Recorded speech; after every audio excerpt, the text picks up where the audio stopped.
This is Deadline Broadcasts.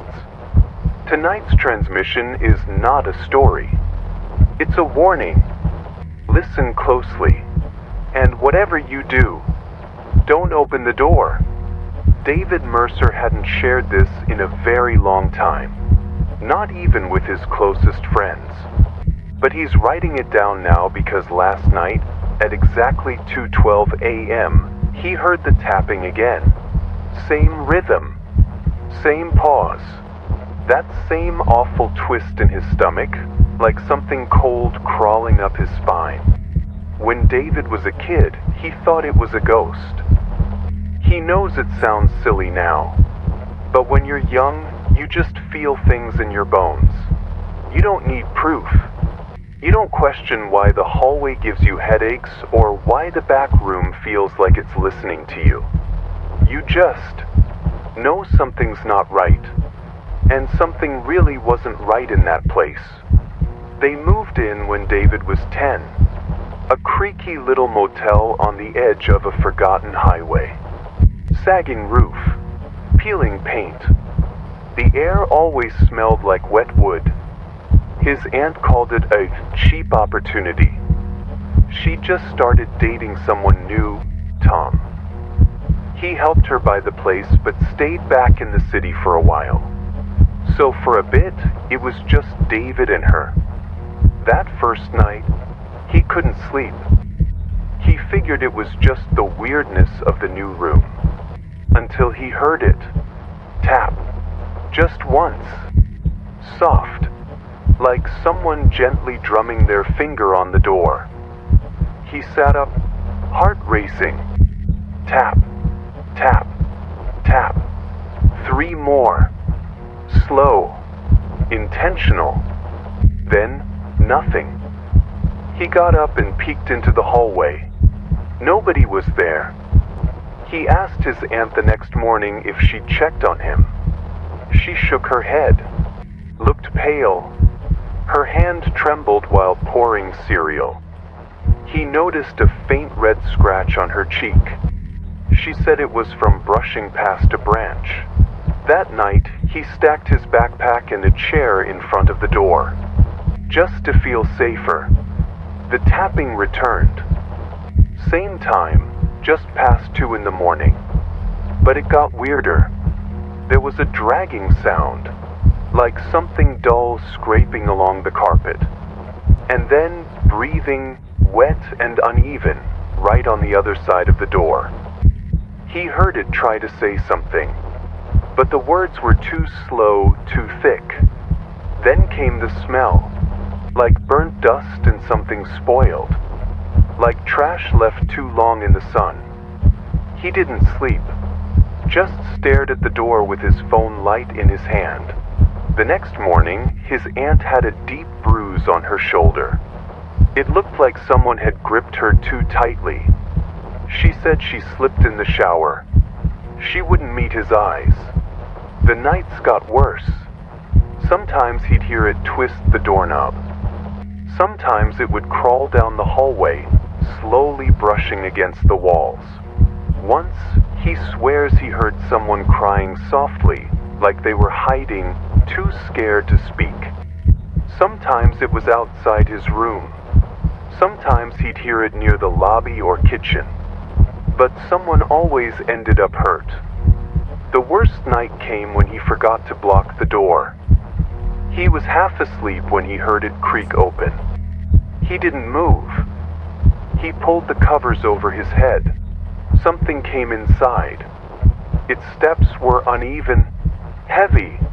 The bed shifted as it sat down beside him. And it breathed, right into his face. The air was damp, sour, and not human. Then, slowly it stood and walked away. In the morning, his back was covered in faint red lines, right through his shirt. He didn't tell his aunt. She already seemed worn out and thin, like she hadn't really slept in days. Then one day, Tom arrived. No warning. Just walked in with a bag and started acting like he'd always lived there. Strangely, the tapping stopped, but the air changed.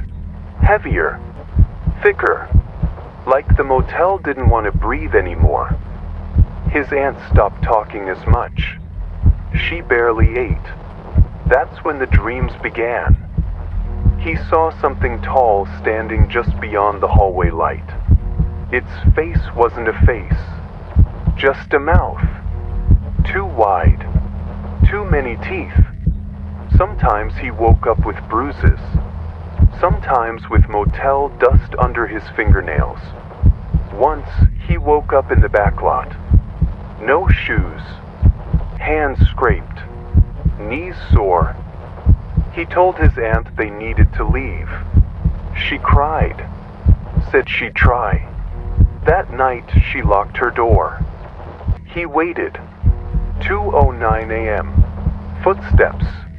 This time, they didn't stop at his door. They kept going, toward hers. He heard her whisper, confused and sleepy, "Tom?" Then a loud thud. A scream. Then quiet. He ran. Her door was slightly open. Inside, the lights were out. Something tall crouched over her. Its arms pinned her down. She was trying to scream, kicking. Then it turned and smiled. Without thinking, he ran to the office, grabbed the metal flashlight they used for power outages. When he got back, it was still there. He didn't pause.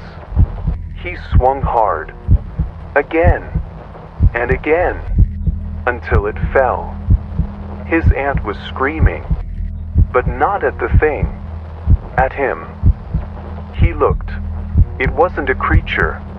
It was Tom. No claws, no fangs, just a man, hurt, bleeding, face twisted from the blows. The sheriff came, called it self-defense, said he protected her, but she never said another word to him. They left the motel, never spoke of it again. Now he lives alone.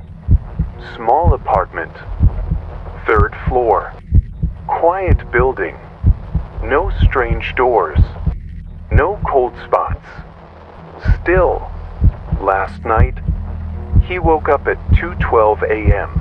Tap, tap, tap, pause. Then a voice behind the door. Not angry, not loud, just tired. Why? And this morning, he found something under his bed. An old metal flashlight. The heavy kind. His name was scratched into the handle, still slightly warm, and it smelled like old motel soap. You heard it. You know the signs. If you wake at 2:12 a.m. to tapping, don't open the door. This has been Deadline Broadcasts. Stay vigilant. Stay alive. Transmission ends.